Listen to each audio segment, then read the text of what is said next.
हे माझे पुस्तकाचे हस्तलिखित.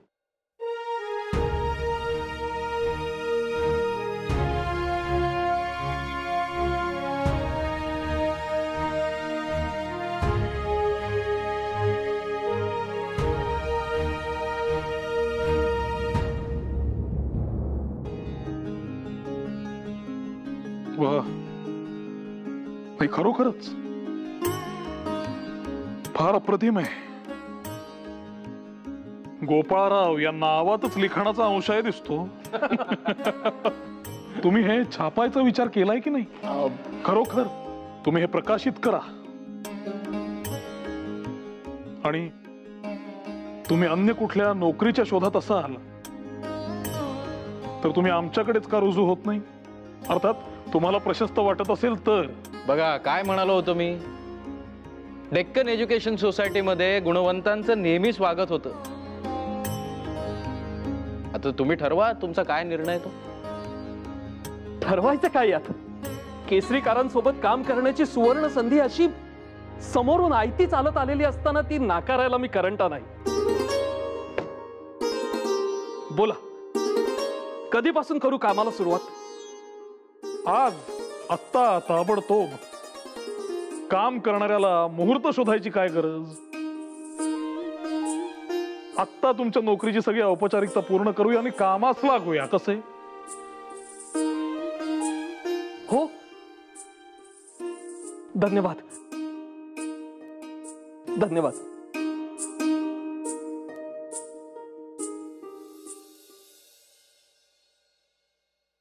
बाकी हे नवे गृहस्थ गोखले कामाला तरतरीत आहेत अगदी. फार हुशार माणूस शोधून आणलात तुम्ही. ही अशी पारखी नजर हवी उत्तम माणसं हेरण्यासाठी. हे असे गुणीजन आपल्याला जोडले जातील तशी आपली ताकदही वाढत जाईल. ध्यानात ठेवा आगरकर. अगदी खरंय तुमचं बळवंतराव. पण तुम्हाला सांगतो, त्यांना बघता क्षणी त्यांच्या हुशारीची चुणूक मला दिसली होती. आणि तुम्ही म्हणताय ते अगदी योग्य आहे. त्यांच्या येण्याने आपल्या चमूला बळ वाढलेलंच. बरं, वासुदेवराव केळकरांचं परिपत्रक पाहिलं की नाही? आपण जे कपाट घेण्याविषयी बोललो होतो तो विषय. तुम्ही निवडलेलं 20 रुपयांचं कपाट म्हणे महाग वाटलं गोळ्यांना. तुमचं काही बोलणं झालंय का? महाग वाटतंय? आणि हे आता सौदा पक्का झाल्यावर सांगतायत का ते? सौदा झाला? कधी? अहो बळवंतराव, मी शब्द देऊन आलोय त्या दुकानदाराला. कुठल्या तोंडानं नकार देऊ आता? मला केळकर म्हणाले तुमची बोलणी झाली आहे फक्त. मी स्पष्ट शब्दात त्यांना सांगितलं होतं की सौदा पक्का झालाय. इतक्या कमी किमतीमध्ये इतक्या चांगल्या वस्तू मिळतात. बळवंतराव, 20 रुपयाला कपाट आणि 15 रुपयाला सोफे मिळतात. आता हे त्यांना महाग वाटत असेल तर कठीण. बोलण्या ऐकण्यात गैरसमज झाला असेल काहीतरी. बघूया चला. बोलण्यात गैरसमज नव्हता, ऐकण्यात तो सोयीस्कररित्या झाला एवढं मात्र खरं. तुम्ही जरा शांत व्हा. आपण गोळ्यांशी बोलूया हा विषय. बोलूच. नाही, बोलायलाच हवं, पण फक्त कपाटाच्या खरेदीच्या बाबतीत नाही. गोळ्यांनी कोणालाही न सांगता प्रयोगशाळेसाठी जो खर्च केला आणि ज्याचा हिशोब लिहून ठेवला नाहीये ना, त्याबाबत बोलू. नामजोशींनी स्वतःच्या जबाबदारीवर कोणाचीही संमती न घेता त्यांचे मित्र शंकर रानडे यांच्या संस्थेच्या निधीमधून 200 रुपये उसने दिले, त्याबाबत बोलू. हे जर असंच होत राहिलं बळवंतराव, तर संस्थेचा गाडा कसा सुरळीत चालणार आहे? त्याची चाकं कर्जाच्या चिखलामध्ये नेपी रुतून राहतील. नाही, आपण भले भारावून जाऊ. हे सगळं सुरू केलंय, एवढा डोलारा उभा केलाय, पण व्यवहाराच्या बाबतीत जर असंच चालू राहिलं तर हे सगळं कोसळायला वेळ लागणार नाही.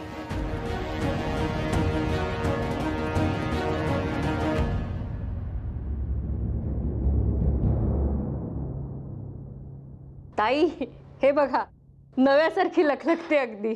वा, सुंदर.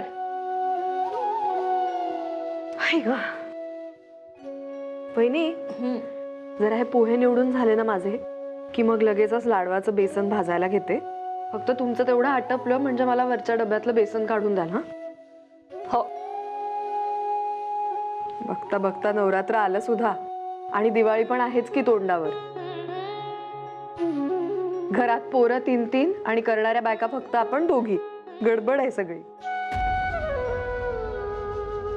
मी काय म्हणते, आता सणवार आहेतच तोंडावर, तर आपण सुद्धा या 1-2 दिवसात जाऊन आपल्यासाठी खणबिण घेऊन टाकू.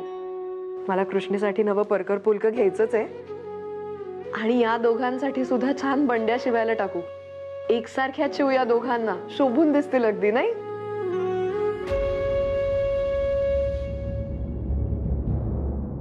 वहिनी, काय हो, लक्ष कुठे आहे? काय झालं? नाही काही नाही. काय झालं? ताई, इथे सासूबाईंची 3 पत्र येऊन गेली पैसे पाठवण्याच्या संदर्भात. खाणारी 10 तोंड आणि कमवणारे मात्र हे एकटेच. कसे आणि कुठे पुरे पडतील सांगा मला. तिथे दिराच्या शिक्षणाचा खर्च आहे आणि इथे घरातला वाढता खर्च. खर्चाच्या दोन्ही टोकांचा मेळ सांगताना जीव मेटाकुटीला आलाय अगदी. चालायचंच हो, संसार म्हटला की हे सगळं आलंच. कधी असे दिवस तर कधी तसे. सणावाराच्या तुम्ही अशा खिन्न नका होऊ बाई. खिन्न नाही हो, पण मनात घोळत होतं.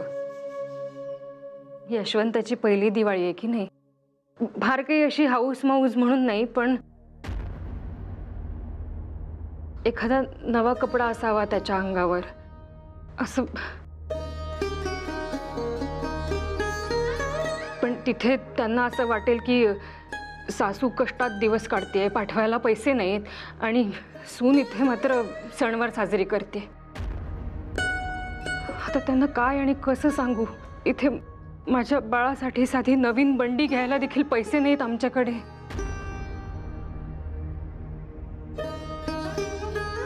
यशोदा,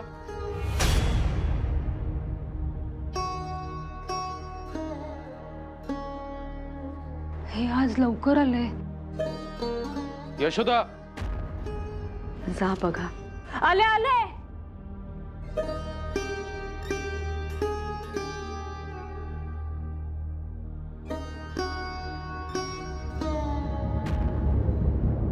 अहो, हाक मारलीत तुम्ही आणि लवकर आलात. ऐकलंय मी सगळं. अहो, आपल्या अपत्याचा पहिला सण आणि तुम्ही चिडू नका बरं. मला काही ठाऊक नाहीये का. मी आपलं परिस्थिती यशोदाबाई, परिस्थिती बोल लावते. चारी बाजूनी कोंडी झाल्यासारखं वाटतंय. विष खायचं म्हटलं तरी हातात दमडा नाही अशी अवस्था आहे. अहो, भरल्या घरात असं अभद्र बोलू नये. काय करताय तुम्ही? नका ना इतका संताप करून घेऊ. माझं ऐकून घ्या तुम्ही. अहो, हे घे आणि यशवंताला कपडे शिवयाचे. मानाचं उपरण आहे.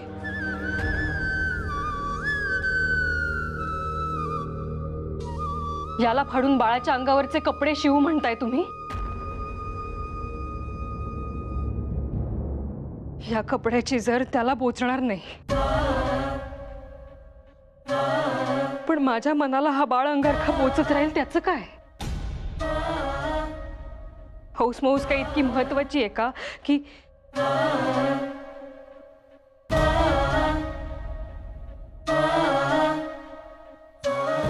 हीच पारख केली का तुम्ही यशोदेची?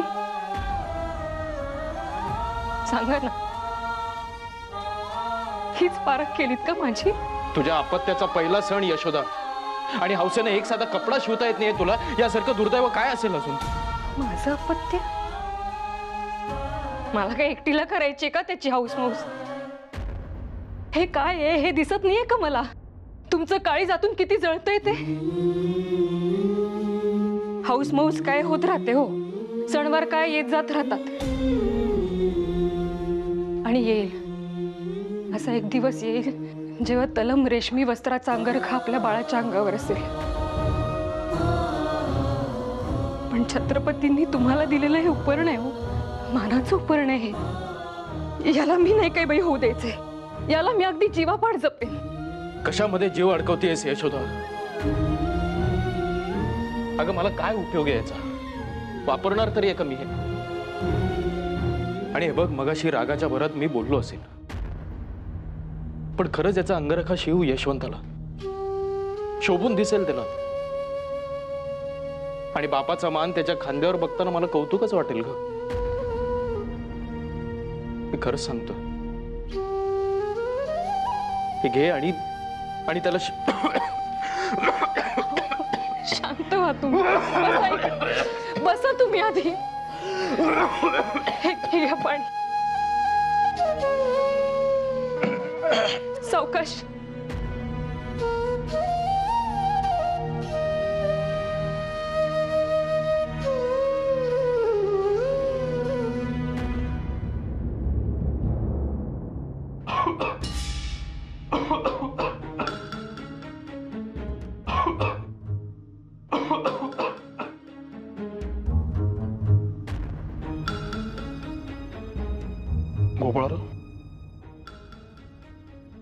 गोपाळरावांचा खोकला बळावलेला दिसतोय.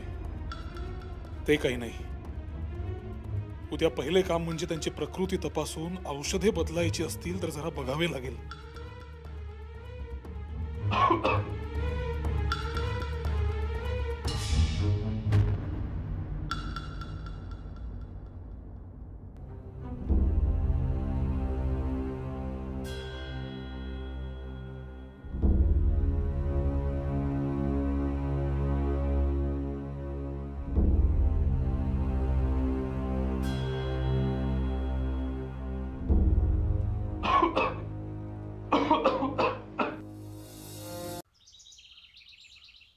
गोपाळराव, भाऊजी. आवरलं का? गोपाळरावांचं निघायचंय म्हणावं. हो, तुम्ही अजून घरी? आम्ही एकत्रच जातो ना नेहमी.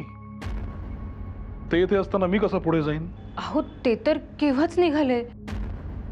मला वाटलं तुम्ही देखील. कधी निघाले? केव्हाच.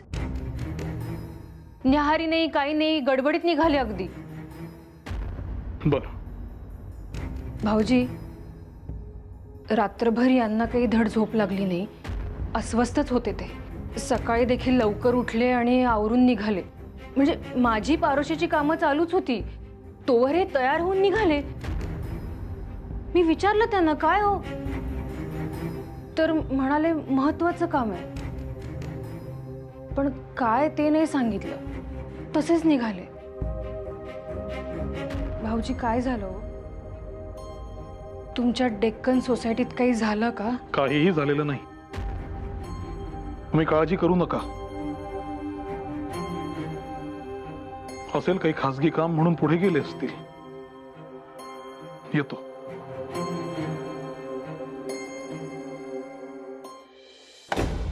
हे काय? कसलं पत्र आहे? राजीनामा आहे. अहो, पण का?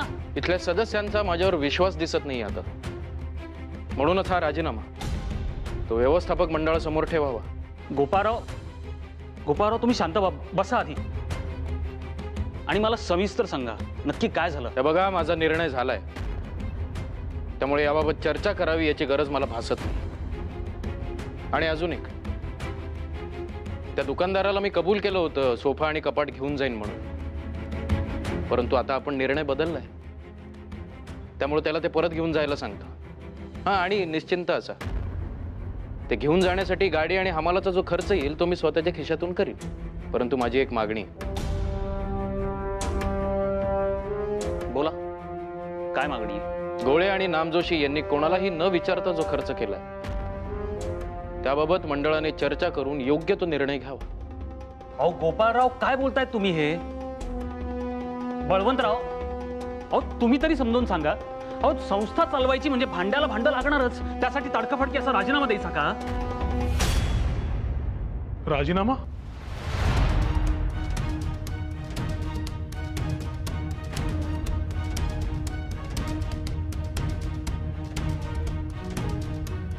गोपाळराव,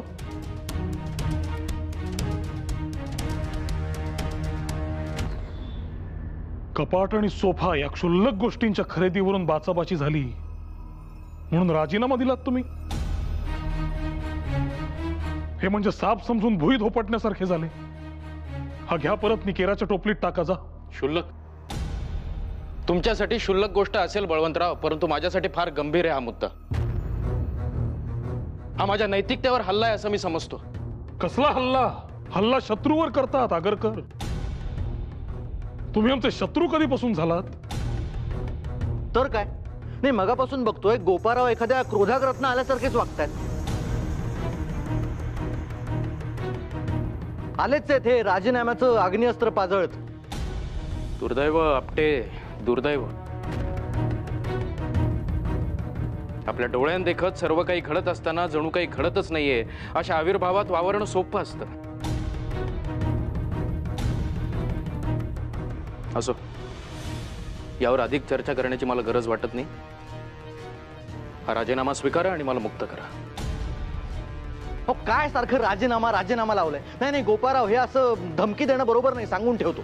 राजीनामा माझ्या पिशवीत नाहीये आपटे, इथे तुमच्या समोर आहे. त्यामुळे ही धमकी नक्कीच नाही. मी राजीनामा दिलाय, स्वीकारायचं की नाही हे तुम्ही ठरवा. नाही हे बघा गोपाराव, जरा शांत व्हा आपटे. आणि गोपाळराव, तुम्ही जरा मुख्यतः शांत व्हा. या चला बसा. राहू द्या बळवंतराव. आम्ही अजून तुमचा राजीनामा स्वीकारलेला नाही. तुम्हाला तुमच्या खुर्चीत बसावे लागेल. या या या या बसा बसा बस बसा.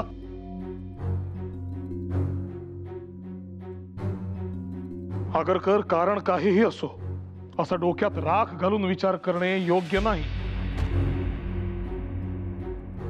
अशाने तुमचीच प्रतिमा मलिन होणार नाही का? असा तडकाफडकी निर्णय घेऊ नका, माझे ऐका. बळवंतराव, मी खरंच धमकी म्हणून हा राजीनामा पुढे करत नाहीये.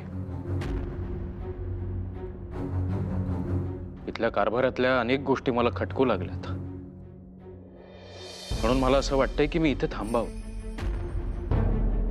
आणि फक्त धमकी म्हणून मी अशा गोष्टी करणार नाही. खटकणाऱ्या गोष्टींवर चर्चा होऊ शकते, त्यातून काही मार्ग निघतोय का हे पाहता येतं.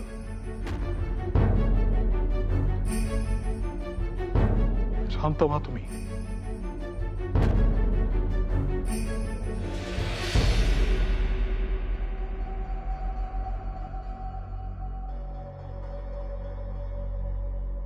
जरा कमी झाला का राग? हा असा राग घेऊन जर तालमीत गेले असते तर किमान 4 पैलवानांना चित करून आले असते.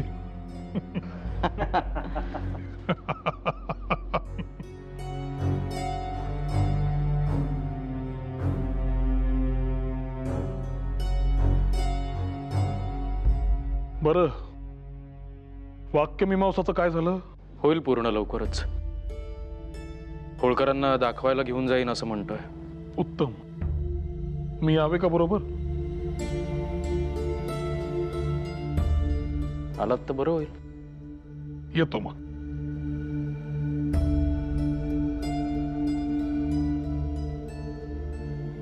आपण आपापल्या कामाला लागायला हरकत नाही.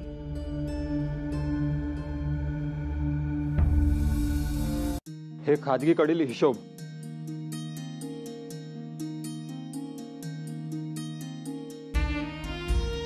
या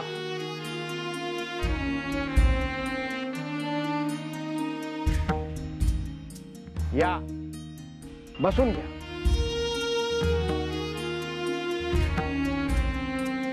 आज सोबत बळवंतरावही आलेत. म्हणजे आज अगदी अव्वल योग दिसतोय आमच्या ग्रहात. बोला, काय काम काढलं? हे वाक्यमीमांसाचं पुस्तक पूर्ण झालं होतं, म्हटलं आपल्याला एकदा दाखवावं.